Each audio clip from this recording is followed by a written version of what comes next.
Hi, my name is Evan Archella, and I'd like to show you a few tips to help you be on time and share with Outlook Live, part of Microsoft Live at EDU. Let's take a look at calendar sharing and meetings. Here's our Outlook Live calendar. In an earlier screencast, I created a new homework calendar, and by checking the box on the left-hand side, I can view it side by side with my personal calendar. If I'd like to share this homework calendar out with my students so that they can add it to their Outlook Live and keep track of these different homework assignments, I'll simply come to the top, click Share a Calendar, and then click Homework. This will open a sharing request. In the to line, I'll put in the names of my students and go ahead and send this out. Now before I do, you'll notice we can share information, all information, or I can give people permission to add, edit, and delete on this calendar. For now, I'm just going to leave it with the information without the editing privileges. Go ahead and send that calendar sharing request. Now my students will receive an email where they can add this calendar to their Outlook Live, and we can do the same thing with a personal calendar. Let me uncheck the homework calendar, go back up to share a calendar. I'm going to share my personal calendar, which you'll notice here is just called Calendar. When I do this, it also opens up a sharing request. Let's put Sanjay in the to line, as well as Bob and Lisa.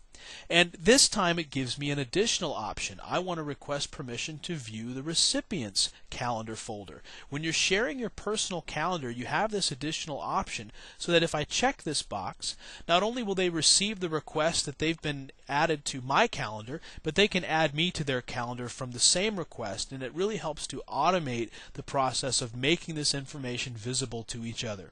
I'll go ahead and click Send, and we'll send that out to Sanjay. Now once he accepts that, I can come back in here, click Share, open a shared calendar.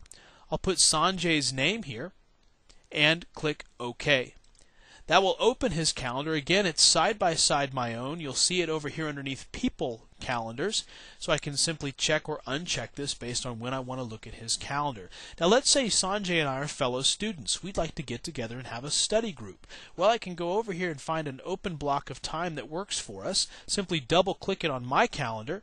Go ahead and put in the subject, a study group. We're going to meet in room 100, and go over here to the scheduling assistant. I'm going to put in Sanjay's name, and you'll notice I can see his availability here, and I can also put in room 100, and we can manage that as a resource, so we can make sure that that room is in fact free at the same time that we want to get together and study.